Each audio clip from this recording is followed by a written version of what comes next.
क्या आपने कभी महसूस किया है कि कुछ लोग बिना कुछ बोले ही सामने वाला का मन कैसे समझ लेते हैं? क्यों कुछ लोग हमेशा सही निर्णय लेते हैं और कभी धोखा नहीं खाते? आचार्य चाणक्य ने हजारों साल पहले मनुष्य के मन को समझने की ऐसी कला बताई थी जिसे सीख लेने के बाद कोई भी व्यक्ति लोगों की असली सोच पहचान सकता है। आज की इस कहानी में आप जानेंगे मन पढ़ने की वो गुप्त कला जो आपकी जिंदगी बदल सकती है। प्राचीन भारत में तक्षशिला गुरुकुल में एक शिष्य था आर्यन। वह बहुत बुद्धिमान था, लेकिन एक समस्या थी, लोग उसे बार बार धोखा दे देते थे।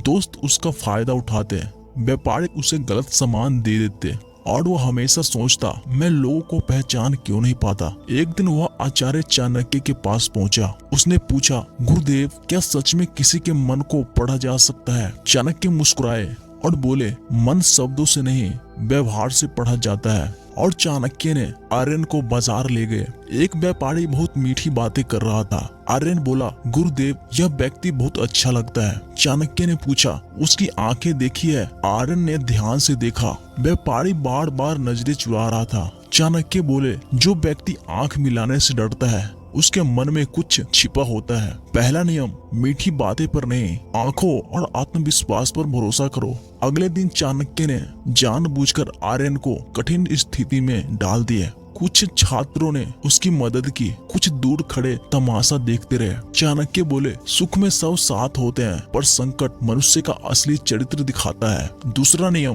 किसी का मन जानना है तो देखो वह कठिन समय में कैसा व्यवहार करता है। चाणक्य ने सभी छात्रों को सोने के सिक्के दिखाए। कुछ छात्रों की आंखें चमक उठी, कुछ शांत रहे। चाणक्य बोले, जिसे लालच जल्दी आकर्षित करे वह अवसर मिलने पर विश्वास तोड़ सकता है। तीसरा नियम, लालच इंसान के मन का आईना है। चाणक्य ने कहा, जो व्यक्ति ज्यादा बोलता है वह अपना मन खुद खोल देता है। उन्होंने आर्यन को एक दिन सिर्फ सुनने को कहा। आर्यन ने पाया, लोग अपनी परेशानियां, ईर्ष्या और सोच खुद बता देते हैं। चौथा नियम, मन पढ़ना है तो कम बोलो, ज्यादा सुनो। एक दिन चाणक्य ने जानबूझकर एक छात्र की आलोचना की। वह तुरंत गुस्से में आ गया। चाणक्य बोले, क्रोध वह क्षण है जब मनुष्य अपना असली स्वभाव छिपा नहीं पाता। पांचवा नियम, गुस्से में इंसान का असली मन दिखाई देता है। कुछ महीने बाद जब कोई आर्यन को धोखा नहीं दे पाता था, वह लोगों की नीति पहले ही समझ जाता। उसने चाणक्य से कहा, गुरुदेव, अब मुझे लगता है जैसे मैं लोगों का मन पढ़ सकता हूँ। चाणक्य मुस्कुराए,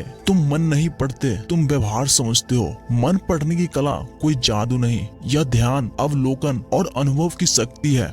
याद रखिए, शब्द झूठ बोल सकते हैं, चेहरा अभिनय कर सकता है, लेकिन व्यवहार कभी झूठ नहीं बोलता। यदि आप जीवन में धोखा नहीं खाना चाहते तो लोगों की बातें नहीं, उसकी आदतें पढ़ना सीखिए। यही है चाणक्य नीति की मन पढ़ने की कला।